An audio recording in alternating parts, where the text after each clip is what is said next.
ఏంటోనండి. మనం ఎక్కడ పోయినా గాన మన ఆడవాళ్ళకి తొందర లెగిసేది మాత్రం తప్పదనిపిస్తది ఒక్కొక్కసారి.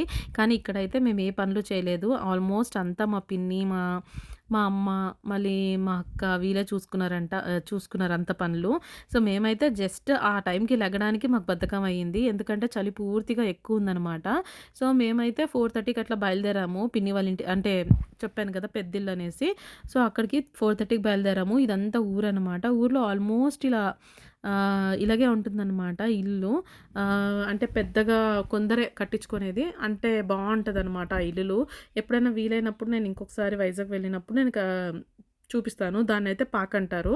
ఇంకా మేము వెళ్ళేసరికి మా పిన్ని, మళ్ళీ మా అక్క, మా బాబాయ్ వీళ్ళంతా రెడీ అయిపోయి ఉండినారనమాట. ఎందుకంటే వాళ్ళకి పూజ ఐటెమ్స్ ఏమేమి కావాలని వాళ్ళంతా సర్దుకుంటున్నారు. ఎందుకంటే ఇప్పుడు తాడిపెద్దు అనేసి అంటారనమాట. ఈ ఎద్దు మెయిన్‌లీ మనకి సింహద్రప్పన గుడికి వెళ్తదనమాట నడుచుకొని.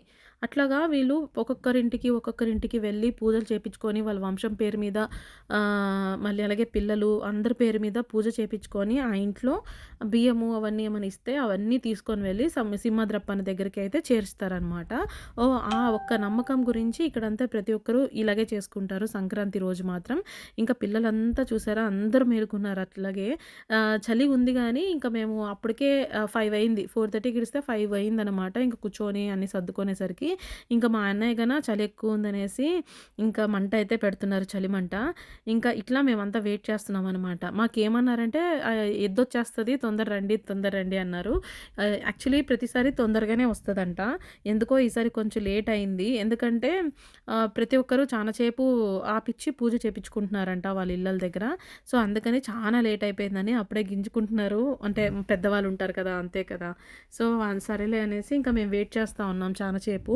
సో, 5 నుంచి వెయిట్ చేస్తే దగ్గర దగ్గర 7:30కి అట్లా వచ్చిందండి తాడిపెద్దయితే. సో, మాకి ఇది పెద్ద కొత్తగా అనమాట. ఎందుకంటే మేము ఇవన్నీ చూడలేదు. ఎప్పుడు సంక్రాంతికైతే రాలేదనమాట మేము ఊరికి. మాకు ఎక్సైట్‌మెంట్ అది ఎట్లా ఉంటుందో, ఏంటో, ఏం చేస్తారు, ఏం పూజ చేస్తారు అవన్నీ షాక్ అనమాట. అలాగే వెయిటింగ్ అనమాట. ఇంత తొందరగా వచ్చి ఏం చేస్తది ఈ ఎద్దు? ఇక్కడి నుంచి సింహద్రప్ప అనే గుడి దాకా ఎలా నడుచుకొని పోతది ఇట్లా అనేసి చానా డౌట్ ఉన్నింది. కానీ వచ్చినాకైతే చానా షాక్ అయ్యామండి. నేను నెక్స్ట్ వీడియోలో చూపిస్తాను. ఈ వీడియోలో అయితే నేను ఇంక్లూడ్ చేయలేదు. వీడియో లెంత్ ఎక్కువ అవుతుందనేసి. ఇంకా ఇక్కడైతే మా అన్నయ్య, మా తమ్ముడు కొడుకుతో ఎట్లా ఆడిపిస్తున్నాడంటే అట్లా ఆడిస్తున్నాడనమాట కుంఫు ఆటలాగా. భలే ఫన్నీగా అనిపించింది. మేము చానా సేపు అలా కూర్చొని అందరూ కలిసి కబుర్లు చెప్పుకొని ఇంకా 7:30 అయిపోయిందండి. నెక్స్ట్ వీడియోలో అయితే చూపిస్తాను తాడిపెద్దంటే ఏంటని.